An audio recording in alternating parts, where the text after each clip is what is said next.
Assalamualaikum warahmatullahi wabarakatuh. Mari kita lanjutkan pembahasan kita, masih pembahasan tentang partnership. Di video materi yang ketiga ini kita akan membahas tentang perubahan komposisi keanggotaan partner.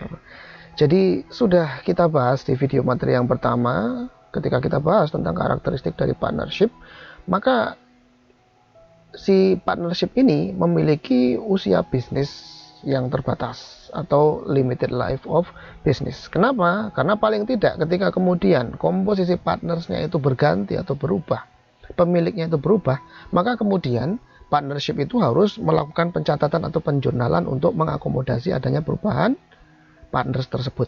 Beda dengan corporation, itu unlimited life, fully adapt atau fully implement going concern konsep. Itu kalau si corporation mau berganti berubah berapa kali ke itu pemilik sahamnya, itu tidak akan pernah kemudian corporation itu melakukan pencatatan atau penjurnalan.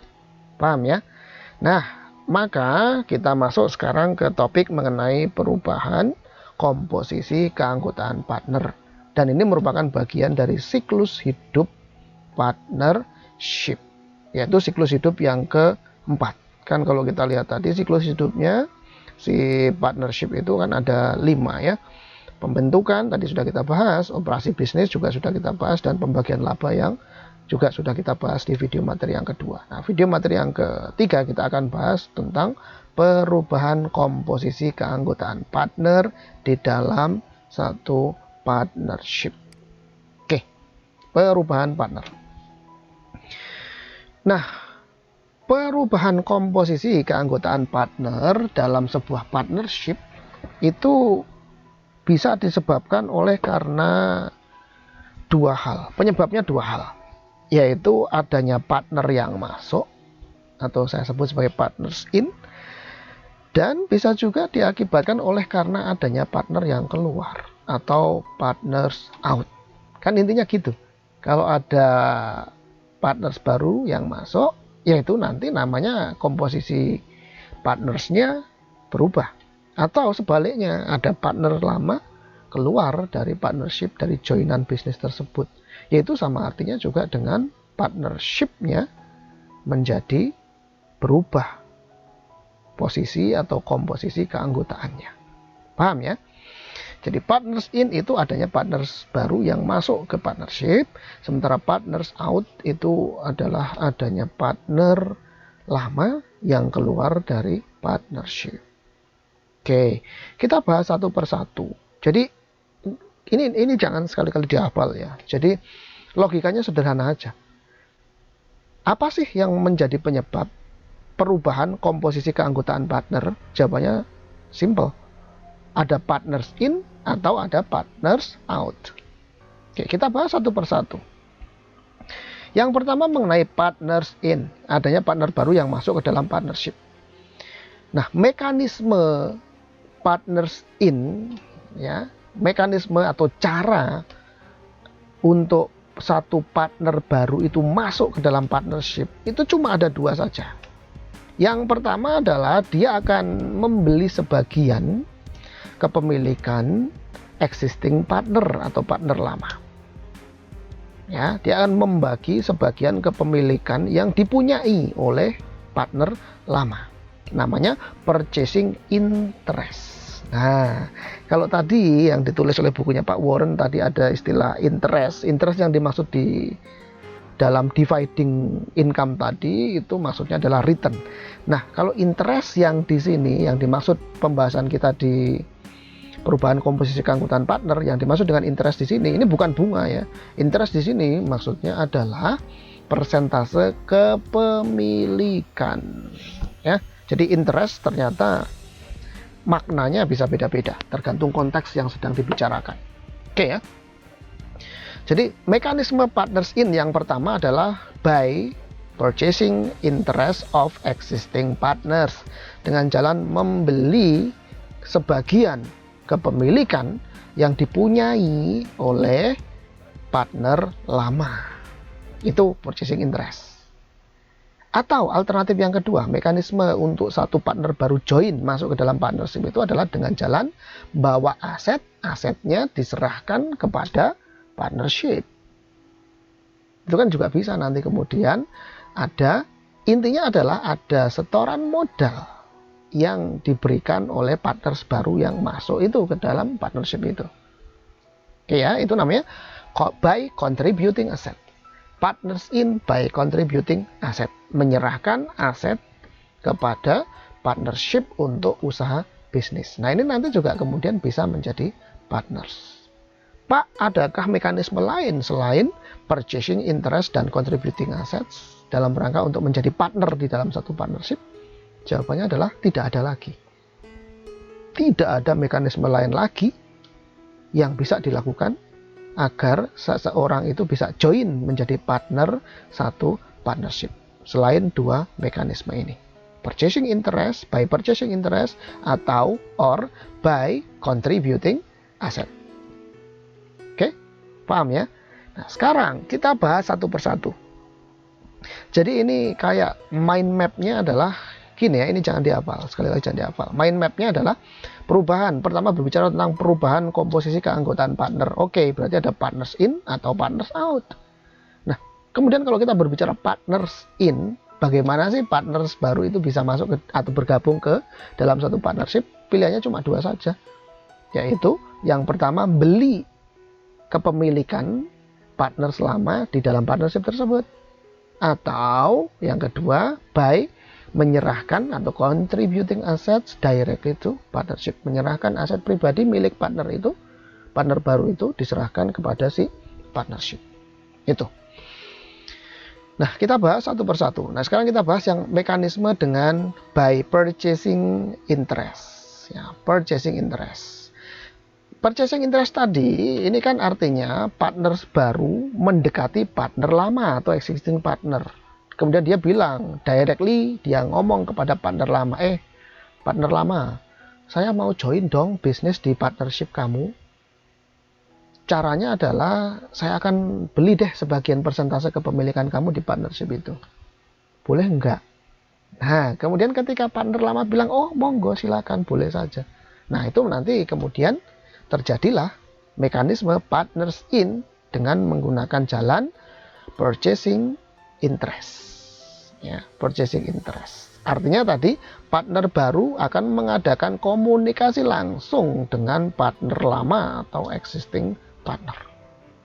Nah, kemudian partner barunya itu tadi akan membeli sebagian kepemilikan modal partner lama di partnership secara langsung.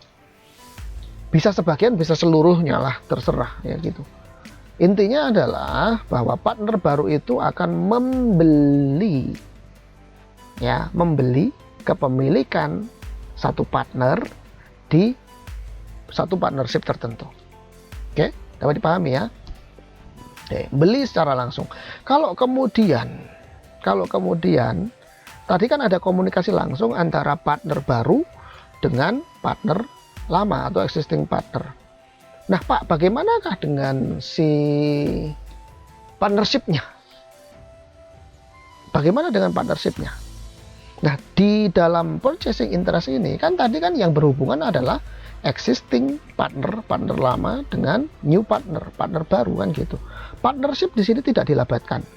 Partnership tidak dilibatkan.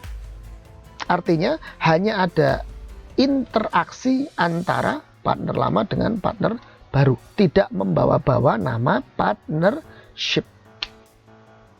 Ya. Jadi tidak ada interaksi atau transaksi terkait di dalam konteks partnership. Antara partner baru dengan partnershipnya itu nggak ada sama sekali kontak-kontakan. Nggak ada. Jadi antara partnership sebagai sebuah entitas bisnis dengan partner baru dalam hal ini tidak ada kaitan, tidak ada hubungan. Tidak ada komunikasi antara partner baru dengan partnership. Dapat dipahami itu ya? Komunikasinya hanya dilakukan oleh partner baru terhadap existing partner atau partner lama. Partnership tidak dilibatkan. Ngerti ya? Kalau partner kan sekutunya, kalau partnership itu perusahaannya. Paham? Oke, ngerti ya? Kemudian, kalau begitu, tidak ada satu resources sedikit pun yang diberikan oleh partner baru kepada partnership. Kalau tidak ada resources yang diberikan oleh new partner kepada partnership, berarti gimana dong? Tidak ada sisi aset si partnership yang berubah. Nggak ada perubahan sisi aset di partnership.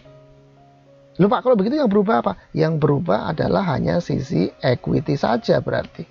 Yaitu persentase sebagian kepemilikan existing partner atau partner lama di dalam partnership itu kemudian akan berkurang dan digantikan atau berganti menjadi kepemilikannya si partner baru atau new partner. Jadi yang akan berubah hanya sisi ekuitas saja. Dicatat tidak Pak oleh si partnership? Oh jelas dicatat. Yang tidak akan mencatat yang transaksi jual beli kepemilikan atau modal di dalam satu unit bisnis itu kan hanya corporation. Kalau corporation jual beli saham nggak akan dicatat oleh si corporation. Kalau di partnership catat. Ya, kalau di partnership akan dicatat. Sehingga partnership akan mencatat adanya jurnal perubahan kepemilikan modal dari partner lama ke partner baru. Partner lama ekuitas atau modalnya akan berkurang. Kemudian muncul partner baru yang modalnya bertambah di partnership tersebut. Partnership akan mencatat jurnal untuk perubahan kepemilikan modal, yaitu hanya di sisi ekuitasnya saja. Dan perhatikan, tidak ada bonus atau selisih antara kepentingan yang didapat dengan aset yang diserahkan kalau mekanismenya dengan menggunakan purchasing interest. Pak, di sini maksudnya bonus itu maksudnya bagaimana sih Pak? Maksudnya gini, misal new partner menyerahkan uang sebesar 100.000 untuk mendapatkan kepemilikan partner lama sebesar katakanlah misalkan 80.000. Nah itu artinya ada selisih. Jadi uang yang diserahkan partner baru kepada partner lama adalah 100.000. Ternyata modal, komposisi modal, besaran modal yang didapat oleh new partner di dalam partnership itu kok cuma 80.000. Ada selisih 20.000. Nah 20.000-nya itu disebut sebagai bonus. Nah karena dia menggunakan purchasing interest, yang mana kalau dia pakai purchasing interest berarti kan tidak ada sangkut pautnya dengan partnership, maka kemudian bonusnya itu akan dinikmati oleh si partner lama atau existing partner. Ya, existing partner. Perlu dicatat nggak Pak oleh si partnership? Nggak usah. Itu kan tadi sudah ada direct communication between new partner and existing partner. Kalau begitu ya itu urusannya partner lama dan partner baru. Jadi nggak usah dicatat oleh si partnership Pak. Oh tidak perlu. Jadi atau dengan kata lain tidak ada bonus yang akan diakui oleh si partnership kalau mekanisme partners in-nya dengan menggunakan purchasing interest. Paham ya? Oke. Supaya kita lebih paham lagi, coba sekarang kita cek dulu ilustrasi di bukunya Pak Warren. Ya. Admitting a partner, mengundang partner baru. Oke. Nah, contohnya purchasing an interest from existing partners. Sebagai contoh, misalkan kita langsung lihat di sini ya. To illustrate a sum that on June 1st, Tom Andrews and Nathan Bell each sell 1/5 atau 1/5 of their partnership equity of Bring It Consulting. Oh, ini partnershipnya namanya Bring It Consulting to Joe Cantor. Oh, Joe Cantor. Joe Cantor itu ini partner barunya berarti ya. Joe Cantor itu partner barunya. Partner lamanya atau existing partnernya adalah Tom Andrews and Nathan Bell. Jadi Joe Cantor dia akan mendapat dia Bring It Consulting to Joe Cantor 10.000 in cash. Jadi masing-masing partner lamanya yaitu Andrew dan Bell ini akan dibayar 10.000. Pada tanggal 1 Juni itu, the partnership has net assets of $100,000. Net asset yang dimiliki oleh partnership itu totalnya adalah 100.000 net asset. Apa sih Pak net asset? Net asset itu adalah total aset dikurangi dengan total liabilities. Total aset dikurangi total liabilities itu kan sama dengan ekuitas Pak. Yes, exactly.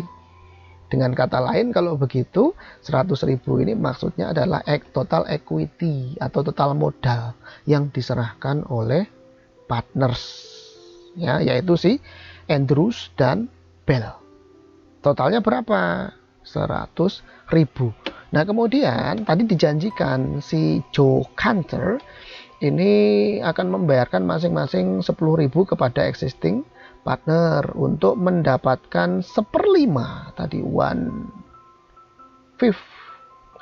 Oh enggak, ini masing-masing ini Andrew Bell and Nathan Bell. Tom Andrews and Nathan Bell ini akan menjual masing-masing 1/5. 1/5 itu 1/5 dari their partnership. Oke, jadi total ekuitasnya tadi, total modalnya 100.000 total ekuitasnya. And both existing partners have capital balances of $50,000 each. Oh, berarti ini maksudnya adalah total ekuitasnya 100.000. Modalnya Andrews 50.000, modalnya Bell juga 50.000, dan mereka masing-masing melepas 1/5. 1/5 kali 50.000 berarti masing-masingnya akan melepas sebesar $10.000, ya, $10.000. This transaction is between Andrew Bell and Cantor. Sekali lagi saya ulang, karena dia pakai purchasing interest, ya, purchasing interest, mekanisme purchasing interest, maka hubungannya adalah direct communication between new partner and existing partner, sehingga ini tidak ada kaitannya dengan partnership. Nah, apa yang harus dilakukan oleh Bring It Consulting selaku partnership? Dia akan mencatat nanti perubahan komposisi kepemilikannya. Jadi, Tom Andrews Capital akan berkurang sebesar 10.000, Nathan Bell Capital akan berkurang juga 10.000, dan Joe Cantor Capital akan bertambah sebesar 20.000. Paham ya sampai di sini ya? Pak, kalau misalkan si Joe Cantor ini kemudian akan menyerahkan uang Pak masing-masing kepada Andrews and Bell, masing-masing akan dibayarin oleh si Cantor sebesar 15.000, terus nyatetnya gimana Pak? Partnership dalam hal ini adalah Bring It Consulting, dia tetap akan mencatatnya seperti ini. Loh Pak, kan Andrews dan Bell menerima masing-masing 15.000 Pak. Iya, menerima 15.000. Oke, 15.000 itu kan masuk langsung ke kantongnya Andrews dan Bell. Ya, 15.000 saya ulang, itu masuk langsung ke kantongnya Andrews and Bell. Nggak ada urusan dengan partnership, nggak ada urusan dengan Bring It Consulting. Bring It Consulting hanya akan mencatat perubahan komposisi kepemilikan modal yang seperti ini tadi. Andrew and Bell masing-masing akan berkurang 10.000 modalnya, dan masuk partner baru Joe Cantor dengan setoran modal sebesar 20.000. Paham ya sampai di sini ya? Oke. Itu jika dengan menggunakan purchasing interest, ya, purchasing interest. Jadi nggak ada bonusnya kan di sini? Nggak ada. Nggak ada bonus yang akan diakui. Kan bonus tadi adalah selisih antara resources yang diserahkan atau cash yang diserahkan atau resources yang diserahkan dengan interest atau kepemilikan yang diperoleh. Ya, kan tadi sudah saya contohkan. Kalau misalkan di sini masing-masingnya si Andrew and Bell ini dibayar 15.000, ya yang 5.000-nya itu masing-masing atau totalnya 10.000-nya, total 10.000-nya itu tadi itu bukan merupakan bonus. Ya, itu bukan merupakan bonus yang harus dicatat oleh Bring It Consulting karena dia menggunakan mekanisme purchasing interest. Nah, sekarang bagaimana kalau kemudian admitting new partnernya itu partner baru yang masuk itu menggunakan mekanisme contributing assets, menyerahkan aset kepada partnership. Menyerahkan asetnya tentu saja kepada partnership ya, bukan menyerahkan aset kepada existing partners, bukan. Kalau menyerahkan aset langsung kepada existing partner itu namanya urusannya adalah urusan personal, bukan urusan bisnis itu. Paham ya? Oke. By contributing asset. Nah, partner baru, kalau contributing asset berarti hubungannya adalah antara new partner dengan partnership. Jadi partner baru akan berkomunikasi langsung dengan partnership sebagai sebuah entitas bisnis. Jadi yang di sini yang diajak ngomong kalau contributing asset itu bukan existing partners yang diajak ngomong, melainkan partnership. Sehingga terdapat interaksi atau ada transaksi terkait, yaitu transaksi antara partner baru dengan partnership. Transaksinya adalah antara partner baru, new partner dengan partnership. Kalau yang tadi purchasing interest, transaksinya adalah directly antara new partner dan existing partners. Kalau contributing asset, interaksinya antara new partner dengan partnership langsung. Partner baru akan menyerahkan asetnya kepada partnership sebagai sebuah entitas bisnis. Jadi kalau by contributing asset, by definition jelas, berarti partner baru akan menyerahkan beberapa aset kepada partnership. Kalau begitu, ada aset yang diserahkan kepada partnership, berarti sisi asetnya si partnership tentu saja akan naik, akan bertambah. Kemudian kalau kita lihat persamaan akuntansi, sisi aset bertambah supaya tetap balance, maka sisi sebelah kanan tanda sama dengan juga harus meningkat. Yang mana yang meningkat? Tentu saja ekuitas. Sisi ekuitas akan bertambah. Sisi aset bertambah, sisi ekuitas bertambah, sejumlah nilai yang sama, maka kemudian itu akan tetap mempertahankan persamaan akuntansinya tetap balance. Paham ya? Oke. Nah, kalau dalam mekanisme contributing asset, mungkin saja nanti akan terdapat adanya bonus atau selisih antara kepentingan yang didapat dengan aset yang diserahkan. Partnership jelas akan mencatat adanya jurnal untuk perubahan atas aset dan ekuitas. Nah, berbeda dengan yang tadi ya, yang purchasing interest, maka partnership hanya akan mencatat perubahan sisi ekuitas saja, yang ini tadi. Hanya akan mencatat perubahan sisi ekuitas saja. Sementara by contributing asset, admitting a new partner by contributing asset, maka yang dicatat dua sisi, yaitu asetnya akan dicatat karena berubah, dan ekuitasnya tentu saja juga akan dicatat. Oke ya. Aset partnership harus dinilai ulang atau harus ada revaluasi aset ketika akan ada new partner yang masuk dengan jalan contributing assets. Ya. Dengan jalan contributing assets, kalau kemudian ada new partner yang ingin bergabung masuk ke dalam partnership itu, maka kemudian aset partnership itu harus dilakukan revaluasi aset, harus dinilai ulang. Loh Pak, kenapa Pak kok aset-aset yang dimiliki oleh partnership itu kemudian harus dilakukan penilaian ulang? Kenapa? Jawabannya adalah agar mencerminkan kondisi terkini atas nilai aset. Kondisi terkini di sini maksudnya adalah to date, pada tanggal ketika kemudian ada partner baru yang masuk bergabung di dalam bisnis tersebut. Kenapa kok kemudian harus dilakukan penilaian ulang? Kenapa? Karena kemudian jangan sampai nanti partner baru itu menikmati keuntungan usaha dari periode sebelumnya atau ikut menanggung kerugian kalau ada dari proses bisnis atau usaha bisnis di periode sebelumnya, yaitu periode di mana sebelum partner baru itu bergabung. Nah, hasil penilaian ulang atau revaluasi aset itu Jika ada adjustment, ada selisih antara nilai tercatat dengan nilai hasil revaluasian, maka selisihnya tersebut akan di-adjust kepada existing partner, modal atau capital dari partner lama atau existing partner, di-adjust atau disesuaikan ke situ. Maksudnya gimana sih Pak? Misal nilai buku satu aset tetap adalah 50.000 misal. Kemudian setelah dilakukan revaluasi ternyata nilainya bukan 50.000, melainkan current fair market value-nya misalkan 60.000. Nah, itu ada selisih 10.000. Nah, selisih 10.000-nya kan berarti nambah. Nah, otomatis selisih 10.000 yang penambahan itu akan dialokasikan atau di-adjust ke capital dari masing-masing existing partner. Baginya gimana Pak? Based on income ratio. Ya, based on income ratio atau yang fixed ratio tadi itu tadi.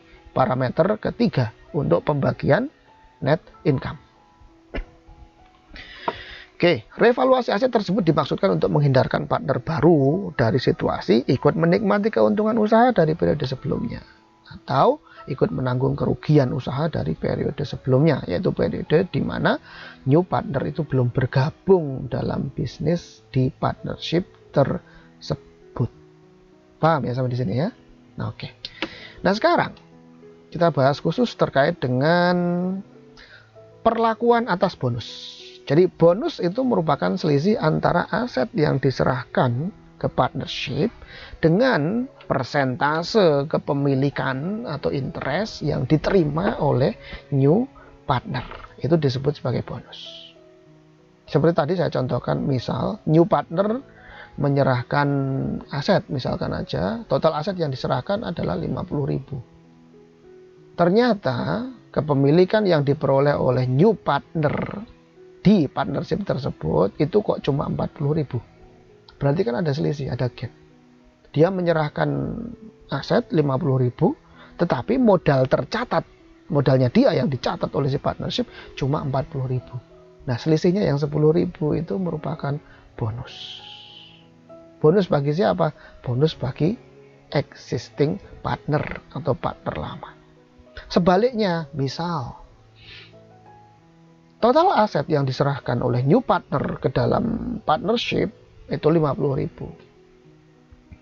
Kemudian kepemilikan dia di dalam partnership itu tercatat atau dicatat sebesar 60.000. Nah, selisihnya 10.000 itu juga merupakan bonus. Nah, kalau yang ini sekarang the bonus goes to new partners. Loh Pak, kenapa kok bonusnya goes to new partners? Ya perhatikan, aset yang dia serahkan kepada partnership 50.000, tapi tercatat saldo modal dia itu sebesar 60.000. Berarti kan dia untung. Sehingga the bonus goes to new partners. Kalau yang contoh sebelumnya tadi, dia menyerahkan 50.000, kemudian tercatat capitalnya dia di partnership itu kok cuma 40.000. Itu artinya ada bonus, dan bonusnya adalah goes to existing partner atau partner lama. Paham ya sampai di sini ya? Sehingga bonus itu dapat dinikmati oleh existing partner apabila aset yang diserahkan itu lebih besar daripada kepemilikan yang diperoleh. Sebaliknya, bonus itu akan dinikmati oleh new partner apabila aset yang diserahkan itu lebih kecil nilainya daripada modal atau capital yang diperoleh di partnership tersebut.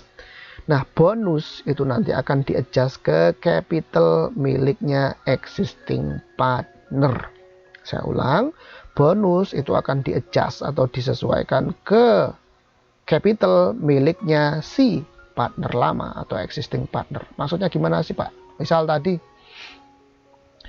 di contoh yang pertama, new partner menyerahkan 50.000, tapi tercatat capital dia cuma 40.000. Berarti ada bonus goes to existing partner sebesar 10.000.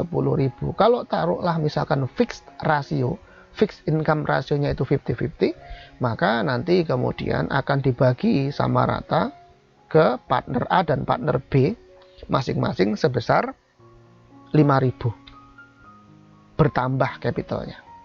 Nah, sekarang kebalikannya, kalau yang bonus goes to new partner, Dia menyerahkan aset totalnya 50.000, tercatat capital dia 60.000. Berarti ada 10.000 goes to new partner bonusnya. Nah, 10.000 itu nanti akan diambilkan dari modalnya si A dan si B, existing partner. Kalau fixed income rasionya itu adalah 50-50, maka nanti modalnya si A akan berkurang 5.000, demikian pula modalnya si B juga akan berkurang sebesar 5.000. Paham ya? Oke, sekarang kita lihat ilustrasi lebih jelasnya di bukunya Pak Warren. Oke. By contributing asset. Ya, by contributing assets. To illustrate a sum that instead of purchasing a 1/5 ownership in Bring It Consulting directly from Tom Andrews and Nathan Bell, Joe Cantor contributes $20,000 cash to Bring It Consulting for ownership equity of also $20,000. Nah, kalau yang ini karena nilai aset yang diserahkan sama dengan kepemilikan yang dia peroleh di partnership ini, yakni sebesar 20.000, maka kalau ini berarti nggak ada bonus. Nggak ada bonus yang goes to existing partners, dan juga tidak ada bonus yang goes to new partner. Nggak ada. Sehingga jurnalnya simple. Cash dicatat oleh partnership tentunya ini ya. Cash bertambah 20.000, ada penambahan aset cash 20.000, dan Joe Cantor Capital bertambah pula di sisi kredit sebesar 20.000. Paham ya sampai di sini ya? Nah, kalau kasusnya yang di sini ini tidak ada bonus ya. Ini contoh yang ini tidak ada bonus. Kita lihat yang ada bonus. Oh, sebelum yang ada bonus, ini ada revaluation assets. Oke, revaluation assets. To illustrate a sum that in preceding example the balance of merchandise inventory account is $14,000 and the current replacement value is $17,000. Ini singkat kata singkat cerita gini. Nilai merchandise inventory tercatatnya $14.000. Kemudian setelah dilakukan penilaian ulang atas inventorinya, merchandise inventorinya, ternyata diperoleh hasil nilai sekarangnya, replacement cost-nya adalah, replacement value-nya adalah 17.000. Kalau begitu tercatat 14.000, ternyata setelah dinilai 17.000, berarti ada penambahan ya. Sehingga ada penambahan merchandise inventory, ada adjustment berupa penambahan merchandise inventory sebesar $3.000. Nah, $3.000 ini akan di-adjust directly ke capitalnya para existing partners. Taruhlah di sini misalkan fixed income rasionya itu 50-50, maka 3.000-nya ini akan dibagi masing-masing 1.500 kepada Andrew dan Bell. Di kredit capital mereka masing-masing 1.500. Paham ya? Oke. Nah, kemudian ketika ada bonus ya. Sekarang kita lihat contohnya ketika ada bonus. Oke. To illustrate a sum that on March 1st, the partnership of Marsha Jenkins and Helen Kramer is considering a new partner, Alex Diaz. Oke, berarti existing partnernya adalah Jenkins and Kramer. Kemudian new partnernya adalah Alex Diaz. After the assets of the partnership have been adjusted to current market values, artinya sudah direvaluasi atau dinilai ulang, the capital balances of Jenkins and Kramer are as follows.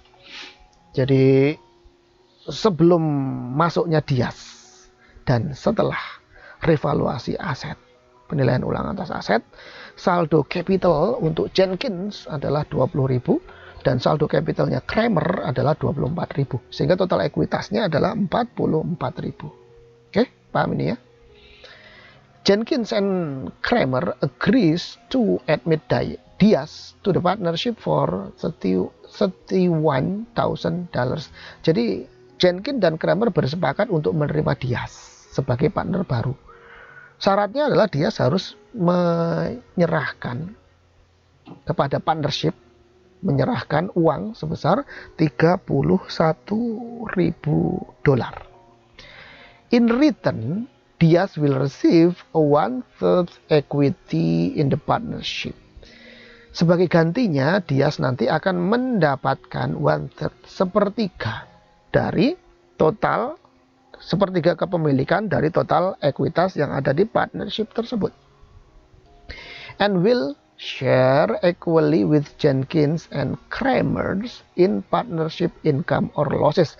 Dan nanti ketika kemudian ada partner baru yaitu Diaz masuk ke partnership tersebut, maka partnership agreement-nya akan diubah, akan diamandemen, dan amandemennya mengatakan bahwasanya nanti pembagian income sharing rasionya adalah masing-masing sebesar 1/3.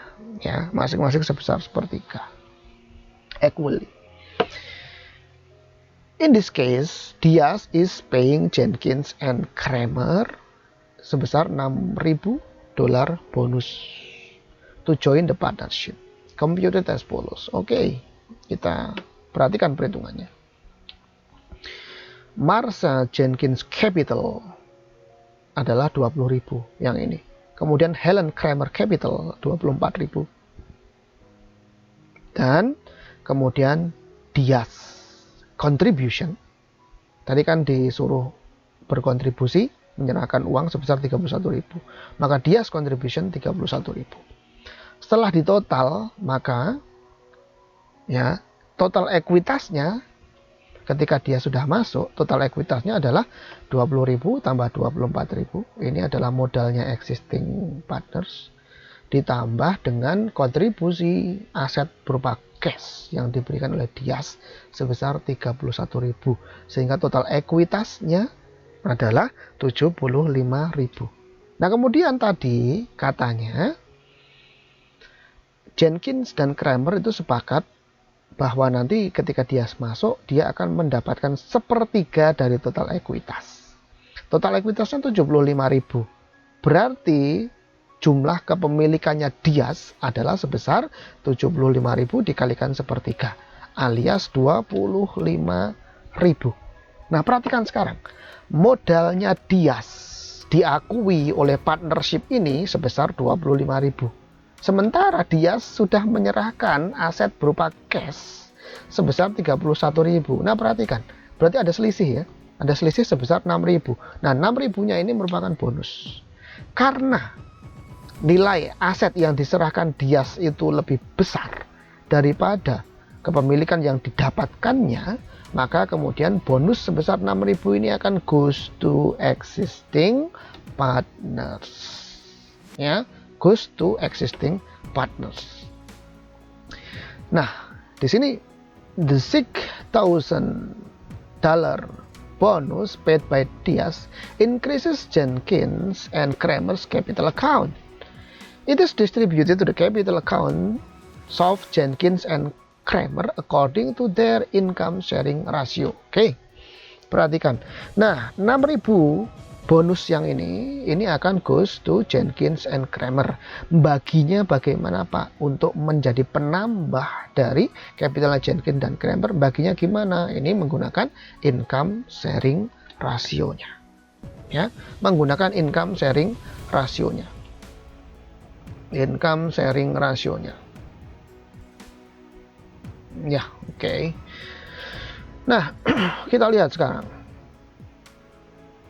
Assuming the Jenkins and Kramer share profit and losses equally. Oh, ini ceritanya, ini income sharing rasionya di antara Jenkins dan Kramer itu sama, yaitu 50-50.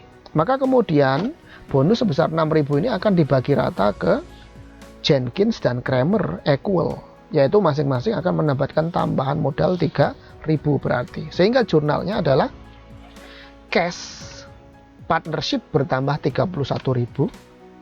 Kemudian perhatikan bahwa modalnya Alex Diaz selaku new partner itu diakui hanya sebesar 25.000. Sehingga ada tambahan modal untuk Jenkins dan Kramer masing-masing sebesar $3.000. Paham ya sampai di sini ya? Oke. Nah, itu kalau kemudian bonusnya goes to existing partners. Bagaimana kalau bonusnya itu goes to new partners? Nah, contohnya gini. Assume that after adjusting assets to market values, the capital balances of Janice Cohen and Steve Dodd are as follows.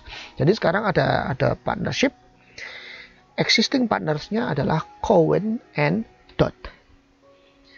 Cohen total capitalnya after revaluation 80.000 dan Dodd after revaluation of asset before admitting new partner adalah 40.000, sehingga total ekuitasnya sebelum Chow, jadi partner barunya namanya adalah Chow, sebelum Chow masuk total ekuitasnya adalah 120.000. Oke. Cowen and Dodd agreed to admit Alan Chow to the partnership on June 1st for an investment of $30,000. Jadi Alan Chow akan masuk ke partnership dengan menyerahkan uang sebesar 30.000. In return, Chow will receive a 1/4 equity interest in the partnership and will share in 1/4 of the profits and losses. Si Chow akan menyerahkan uang 30.000.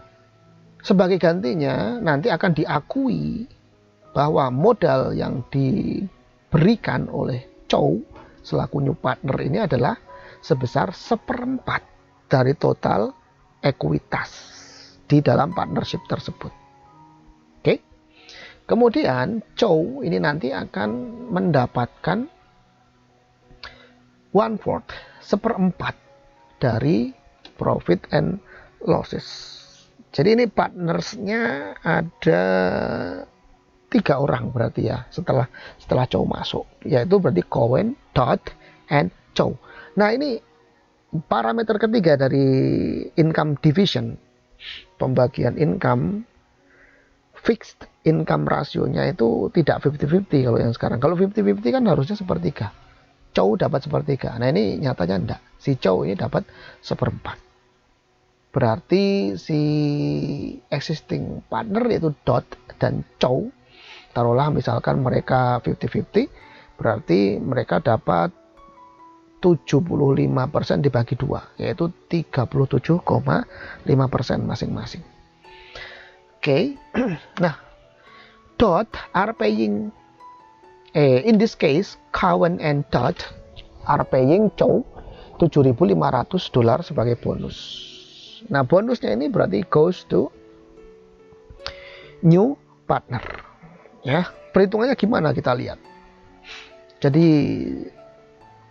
modal sebelum Chow masuk yang dimiliki oleh Cowen adalah 80.000.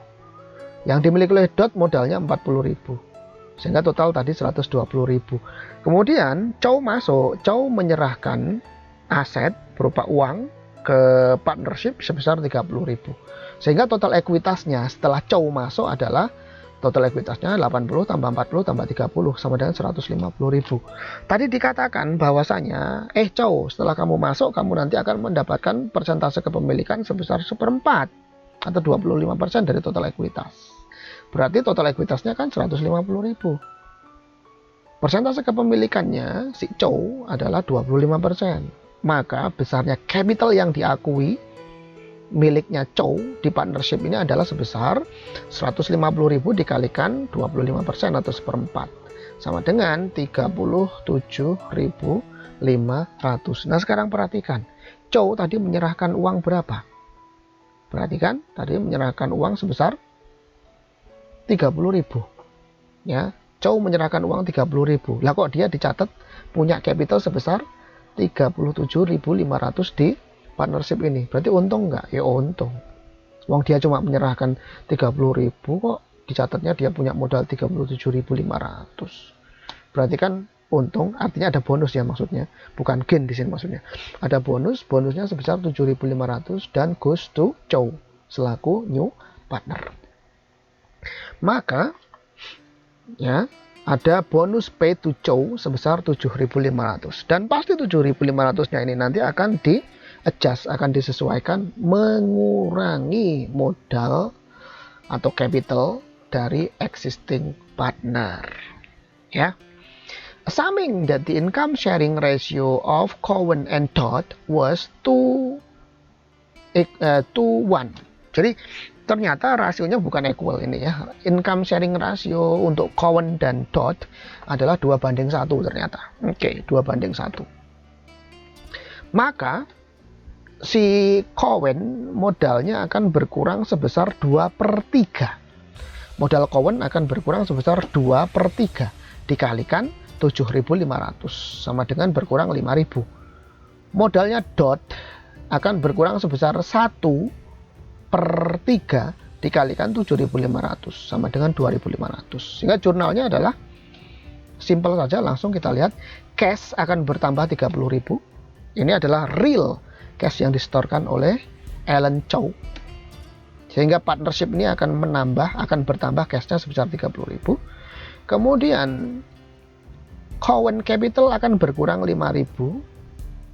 Terus Dodd Capital akan berkurang 2.500. Nah, totalnya 7.500 ini adalah yang tadi bonus goes to new partner. Dan modalnya Ellen Chow akan dicatat di partnership ini sebesar 37.500. Paham ya sampai di sini ya? Oke. Nah, dari dua ilustrasi tersebut, maka kita dapat simpulkannya. Intinya kalau dia menggunakan mekanisme partners in dengan menggunakan contributing assets, maka nanti mungkin saja akan ada bonus. Ya, mungkin saja akan ada bonus. Nah, bonusnya itu bisa goes to existing partner atau bisa juga goes to new partners. Sebelum ada partners baru masuk, yang pertama syaratnya asetnya harus di-adjust dulu. Maksudnya direvaluasi. Kemudian if any delta atau selisih antara revaluasi dengan pencatatan nilai aset, kemudian harus di-adjust, di-close terlebih dahulu ke capital, saldo capital existing partner. Yang pertama. Kemudian yang kedua, perhitungan bonus, yaitu caranya adalah dengan membandingkan antara aset yang diserahkan oleh new partner dibandingkan dengan kepemilikan yang didapat oleh si new partner tersebut. Itu akan ada bonus. Kemudian kalau ada bonus, maka nanti bonus itu akan di-adjust oleh siapa? Di-adjust oleh capital, saldo capital dari existing partner, baik yang bonusnya itu goes to new partner maupun yang bonusnya itu goes to existing partners. Oke ya. Nah, sekarang itu pembahasan mengenai partners in, perubahan komposisi keanggotaan partnership yang disebabkan oleh karena adanya partners in. Bagaimana kemudian kalau ada partners out? Bagaimana kalau kemudian ada partners out? Kalau partners out gimana, Pak? Itu mengubah komposisi keanggotaan partnership kan, Pak? Iya, jelas. Kalau ada partners out. Nah, partners out sekarang kita bahas. Mekanisme partners out itu juga ada dua. Ya, mekanisme partners out itu juga ada dua. Yang pertama, partners out itu disebabkan oleh karena withdrawal of a partner. Atau bahasa gampangnya itu adalah partnernya itu cabut dari joinan bisnis. Artinya keluar dari joinan bisnisnya. Keluar dari partnership. Itu namanya withdrawal of a partner. Partnernya keluar atau cabut dari partnership. Nah, mekanisme satu orang partner itu keluar dari satu partnership itu bisa dengan jalan dua teknik atau dua cara. Ya, ada dua jalan untuk satu orang partner itu keluar dari partnership. Yang pertama adalah kepemilikannya dijual ke existing partner. Ya, kepemilikannya dijual ke existing partner. Atau cara yang kedua, kepemilikannya dijual ke partnership. Saya ulang, ketika ada partner lama yang kemudian keluar atau cabut dari joinan bisnis, maka kemudian caranya bisa dengan menggunakan dua cara. Yang pertama adalah kepemilikan partners lama yang ingin cabut itu dijual kepada temannya, kepada partner lainnya atau existing partner. Yang pertama. Nah, kalau ini yang ditempuh, maka kemudian mekanismenya mirip dengan mekanisme purchasing interest. Atau dengan kata lain, ini bisa dikatakan sebagai kebalikan dari purchasing interest.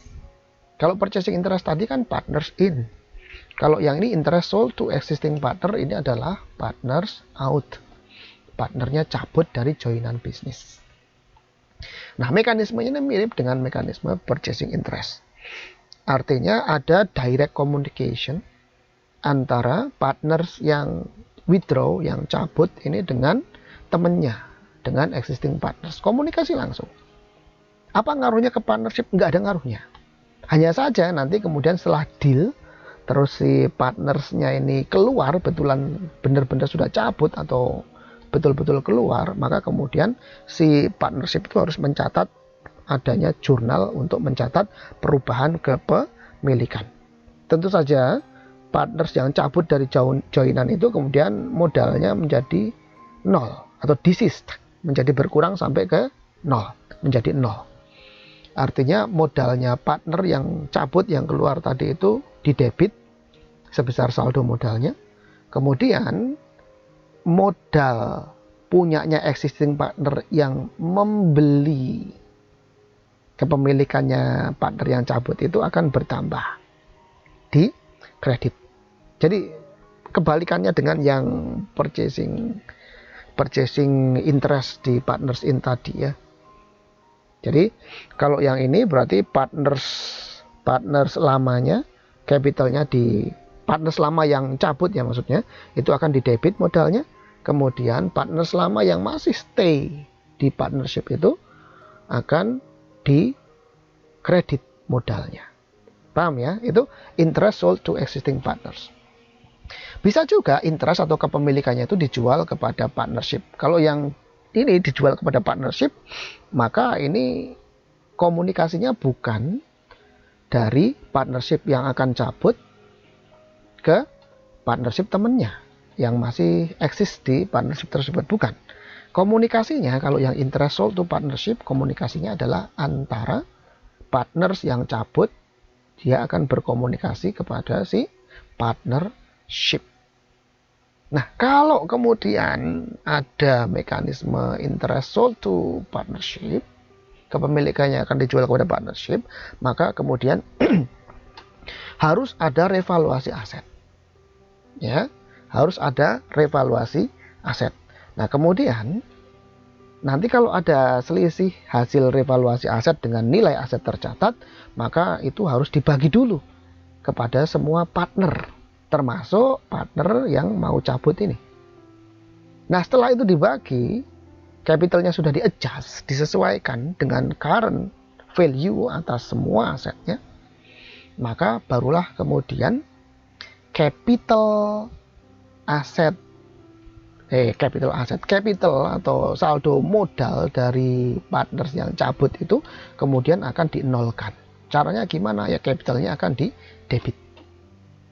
Kemudian cash partnership akan berkurang. Ya, cash partnership akan berkurang. Loh Pak, kalau yang interest sold to existing partner gimana Pak? Kan kok di sini nggak ada jurnal pengurangan cash? Ya nggak ada. Cash yang di sini ini adalah cashnya itu bukan cashnya partnership kalau yang interest sold to existing partners. Loh Pak, kalau begitu nggak ada transaksi terkait dengan cash dong Pak untuk yang interest sold to existing partner. Ada transaksi yang melibatkan cash, ada. Kan ini si partners lama yang masih stay di partnership kan dapat dia akan membayarkan, bukan dapat ya, dia akan membayarkan sejumlah uang kepada si partners yang cabut itu. Partners yang cabut itu akan mendapatkan cash, tapi cashnya diperoleh bukan dari partnership, melainkan dari partners lama yang masih existing, masih ada, stay tune di partnership tersebut. Nah, kalau yang ini karena kepemilikan dari partners yang cabut ini dijualnya ke partnership, otomatis partnership harus mengeluarkan uang. Ya, partnership harus mengeluarkan uang, sehingga jurnalnya adalah cashnya akan di kredit berkurang, sementara capital atas partners yang cabut akan didebit atau berkurang, dinolkan, ya, dinolkan. Nah, itu kalau kemudian partnersnya cabut atau partners out dengan mekanisme partnernya itu keluar. Kalau ini keluar dengan kehendaknya si partner, dikehendaki oleh partner itu. Nah, kalau ada partners out dan kemudian partnersnya tidak menghendaki keluar, itu namanya death of partner. Dia dipaksa untuk keluar, ya, dipaksa secara apa ya? Secara kodrati, ya. Secara kodrati dipaksa untuk keluar. Nah, ini namanya death of a partner. Nah, kalau ada death of a partner terus bagaimana, Pak? Ya, itu nanti kemudian harus ada revaluasi aset. Revaluasi aset dilakukan, kemudian nanti kalau ada selisih antara revaluasian dengan nilai tercatat, kemudian harus dibagi ke semua partners tentunya, termasuk yang meninggal itu tadi. Yang pertama. Kemudian yang kedua, kan mulai dari tanggal 1 Januari, katakanlah demikian, sampai dengan tanggal di mana si partners itu meninggal, itu kan berarti sudah ada proses bisnis. Artinya sudah ada income generated. Sudah ada income yang didapatkan dari selama tanggal 1 Januari sampai dengan tanggal di mana si partners itu meninggal dunia. Nah, income-nya itu harus dibagi. Dibagi ke siapa? Dibagi ke semua partners itu, termasuk yang meninggal itu tadi. Ya, termasuk yang meninggal itu tadi. Nah, setelah kemudian revaluasi aset dilakukan, kemudian income yang tidak penuh satu periode itu sudah dibagi juga ke semua partners termasuk yang meninggal itu, maka barulah kemudian akun capital dari partner yang meninggal dunia itu di-desist, di-DC aset, digemboskan, dinolkan. Caranya gimana? Ya sama, capitalnya akan di debit. Capital partner yang meninggal dunia ini akan di debit. Kemudian cash-nya akan di kredit. Lupa kok cashnya di kredit? Iya, si partnership ini akan membayarkan modalnya si partner yang meninggal ini akan dibayarkan ke siapa? Dibayarkan ke ahli warisnya tentunya. Ya, cashnya akan dibayarkan kepada si ahli waris. Kenapa? Karena partner yang bersangkutan sudah meninggal dunia. Orang mati kan nggak butuh duit, kan gitu ya. Oke, jadi tetap jurnalnya sama aja. Capitalnya di debit, cashnya di kredit. Hanya saja kalau dia meninggal dunia, revaluasi aset sama tetap dilakukan. Tapi plus ingat loh bahwasanya si mendiang partners yang kemudian sekarang sudah meninggal itu, dia berkontribusi juga loh, mulai dari tanggal 1 Januari sampai dengan tanggal di mana si partners itu meninggal dunia. Maka dia harus dibagi income-nya, income yang tidak penuh satu periode itu. Baru kemudian ditutup akun capital dari partners yang mati tersebut. Paham ya sampai di sini ya? Oke, nah selesai pembahasan kita di video materi part yang ketiga yang membahas tentang perubahan komposisi keanggotaan partner. Oke, sampai di sini kita akhiri, kita lanjutkan di pembahasan berikutnya. Assalamualaikum.